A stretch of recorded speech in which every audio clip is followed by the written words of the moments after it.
It's Tuesday. Phil Lindemann with your Krystal 93 News at noon. Preseason Epic Pass sales are working exactly as planned, earning Vail Resorts guaranteed cash when snowfall is not guaranteed. That was the takeaway from yesterday's quarterly report, says CEO Kirsten Lynch. Skier visits, dining, and retail are all down company-wide through early March. Snowfall was down as much as 42% through the holidays. But revenue, that was still up, just barely. Vail saved money on labor, too, when there wasn't enough snow to keep seasonal help on payroll. Keystone Ski Patrol is back in the news for another union vote, the second in just over 2 years. But Colorado Sun reports unionization is only the beginning of a long road to better conditions, and that road is getting longer. Since 2020, barely 1 in 10 new unions statewide have negotiated a contract. A moose recently trampled and killed a dog in Grand County near Tabernash. Local officers tell Out There Colorado this is the 6th confrontation with pets and moose in that area, many involving dogs that chased a mother moose with calves. Parks and Wildlife wants you to join the Wildlife Transport Team.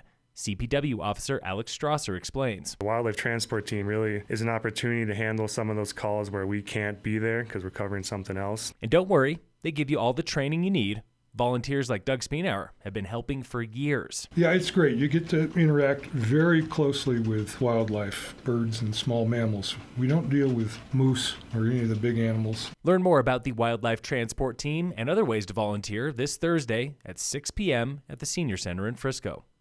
3 candidates are running for mayor of Breckenridge this April, and this is what they think about Breck's housing strategy.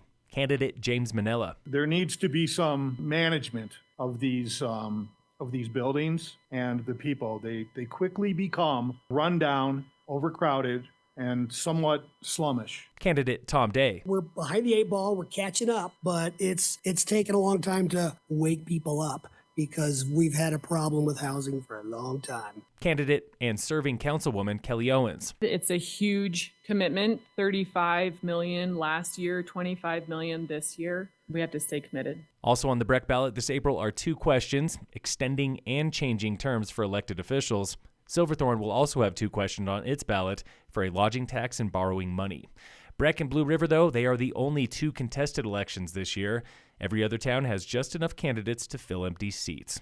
Election day is April 2nd. Ballots are in the mail now. Local avalanche danger is moderate again today at every elevation in Summit County and the Vail area. In sports, the Nuggets beat the Raptors last night, 125-119. Tonight, the Avalanche play the Flames at 7. And in local sports, brought to you by Cassandra Schultz and Associates with American Family in Dillon. Summit High girls soccer lost to Salida yesterday, 2-1. Today, Tigers baseball is playing Golden. Girls lacrosse opens the season with Steamboat right here at home. Boys lacrosse is playing Steamboat out on the road. Phil Lindemann, Krystal 93 News.